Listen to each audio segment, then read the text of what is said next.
Olivia, ça doit faire du bien de la gagner encore, d'en gagner encore un de GP. Ouais, c'est sûr que ça fait vraiment du bien. Les 3 derniers Grands Prix que j'ai fait, je les ai gagnés. Et celui-là, avec la manière, comme je fais la pole, je gagne la manche qualif, les 2 manches. Donc là, c'était vraiment le week-end parfait. Je suis super contente. Il y a une petite nouvelle là qui est venue un peu t'embêter hier. Ouais, c'est vrai que la petite Megan est venue. Bon, je la connaissais déjà parce que j'ai roulé avec elle au X-Games. Donc je m'attendais à ce qu'elle soit rapide. C'est vrai qu'en première manche, hier, elle est partie devant. En plus, moi, j'ai un petit peu mal géré ma manche. On est parti à 6h30.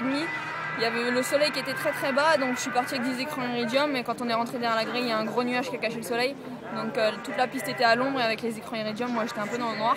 Donc je voyais pas très très bien, et elle roulait super fort, donc j'ai eu du mal à la doubler. Je la double seulement à 3 tours de l'arrivée, mais bon, je gagne la manche quand même, donc c'était le principal. Et là aujourd'hui, la manche parfaite, je pars devant et je gagne, donc c'est vraiment un super week-end. Bon, t'as pas fait beaucoup de GP, mais mis à part Valkenwaard, 100% de réussite. Ouais, c'est vrai que j'ai pas fait beaucoup de GP. Valkenwaard, j'étais motivée pour le gagner aussi. C'est vrai que j'avais vraiment dans l'idée de gagner tous les grands prix. À Valkenwaard, j'ai fait une grosse chute le samedi, je me suis cassé un doigt, petit trauma crânien, donc c'est vrai que j'étais pas à 100%. Donc bon, Valkenwaard un petit loupé, mais les 3 autres par contre parfait, donc je suis vraiment contente. Est-ce que ça te redonnera envie de goûter au championnat du monde?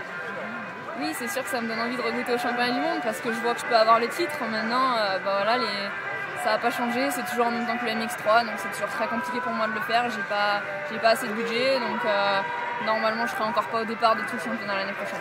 Bon, les Supercross, ça dit quoi? Tu nous en avais parlé de tes projets, ça se concrétise? Ouais, j'en ai un petit peu parlé. Là, maintenant que le championnat du monde est terminé, je vais recommencer à m'entraîner en Supercross, et en fonction du niveau que je vais retrouver ou atteindre, on verra en fonction des quelques courses que je peux faire.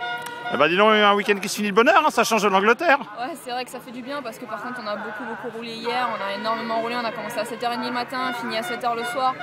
Donc là aujourd'hui il est temps que ça se termine, la fatigue commence à se faire ressentir, donc c'est vrai que ça va faire du bien de regarder les autres cet après-midi. Eh ben bonne sieste, dis donc Olivia. Merci.